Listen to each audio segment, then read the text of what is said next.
School life. School life মানে বন্ধুর bag দিয়ে বেঞ্চ মোছা। স্কুল লাইফ মানে প্রত্যেকের আলাদা আলাদা নাম দেওয়া। স্কুল লাইফ মানে লাস্ট বেঞ্চে বসে আড্ডা দেওয়া।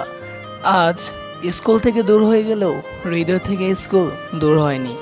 স্কুলে কি পড়েছি তা মনে নেই, কিন্তু স্কুলের প্রতিটি দিন এখনো মনে আছে। স্কুল জীবনের বন্ধুত্ব অন্যরকম ব্যাপার। এই বন্ধুত্ব সময়ের সাথে সাথে বাড়ে, কখনো কমে না। স্কুল লাইফ মানে বেস্ট ফ্রেন্ডের জন্য পাশের সিট খালি রাখা। স্কুল লাইফ মানে টিফিন টাইমে সবার টিফিনে ভাগ বসানো। স্কুল লাইফ মানে প্রত্যেকটা স্যারের একটি করে বিশেষ নাম দেওয়া। স্কুল লাইফ মানে যা আর কখনো ফিরে আসবে না। সত্যি আজ খুব মনে পড়ে যাচ্ছে স্কুল জীবনের কথা।